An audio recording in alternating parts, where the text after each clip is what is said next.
A volleyball anime where they go Super Saiyan before hitting the ball, as often described by the people who haven't even tried to watch it. Haikyuu is a really fantastic show for both those who enjoy sport and those who do not. Cause even though this series might seem like an anime that focuses solely on volleyball, it's not. There's so much more into it than that. 2 days ago, the 21st September, was actually the 10th anniversary of when the first season finished airing. So if you still haven't seen or even tried watching Haikyuu, my only question is, what are you doing?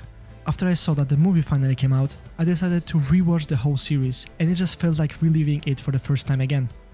The plot of this series is about Hinata Shoyo, a short but athletic junior high student that one day on the way to school saw a glimpse of Little Giant of Kurasuno High School, a volleyball player of similar height to Hinata, destroying much taller opponents on the nationals. This left a remarkable feeling inside of him, which led to him joining a volleyball club and creating a volleyball team with his friends that didn't have any volleyball experience whatsoever, and attending the junior high tournament where they were totally crushed in the first game against a power school which was led by the king of the court, also known as Kageyama Tobio, who is a genius setter. After the match, Hinata decided to claim that he is Kageyama's rival and that he will win against him in high school. Fast forward to the high school, they end up on the same team, where they now need to work together as a super duo to beat other teams and make it to the national high school games. So, it is an anime about volleyball.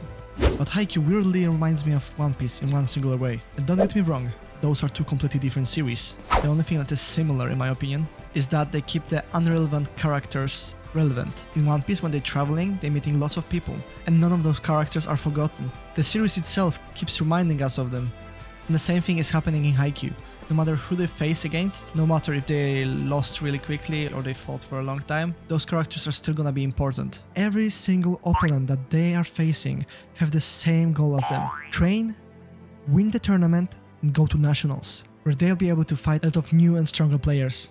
And they're really good at showing that the main characters are not the only ones that went through a lot of training and a lot of hardships to get to the place they are at now. They make it in a way that you actually feel bad for the losing team and respect the winner. But that's only a tiny bit of what Haikyuu actually is. It's the relationship between the player in their team, the rivalry between them, who's gonna be the ace, who will score more, who will be the one standing on the court as a regular. As for those who don't know, in volleyball, there are gonna be 6 players simultaneously on the court, and the rest are sitting on the bench, waiting for a chance to be substituted, which makes the players even more fired up, because nobody wants to lose their positions, and everybody wants to be a part of the team winning or losing. Also, each and every character is so unique, with each own personality and goal in mind, and in addition to those amazing fundamentals, you also have the animation quality. But that's the controversial part. That might not be to some of your liking, because this series might be a sports anime, but it's also shounen. What that means is, a lot of the times, the attacks, the spikes as they are called, they look like they're going to rip off someone's hands. The blocks look like literal walls sometimes, and the serves can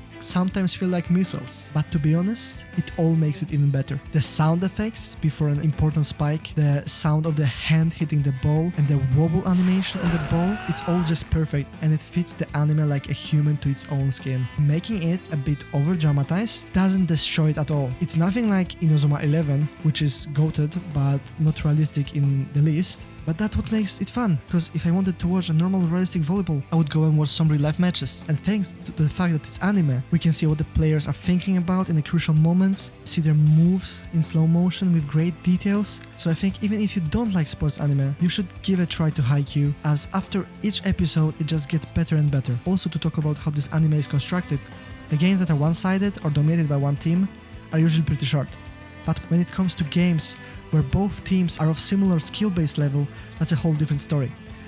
They can go for multiple episodes as not even for a whole season. If you're gonna start watching Haikyuu, you should give it at least 7 episodes, as it's when the first real match starts. And I do really think that if you start to like any of the characters, then you will enjoy the show, because even though those two are the main characters of the show, all the other characters are actually amazing in their own way. So go ahead and watch Haikyuu. It's a total of 85 episodes and a movie. This was Matt, creator of this video.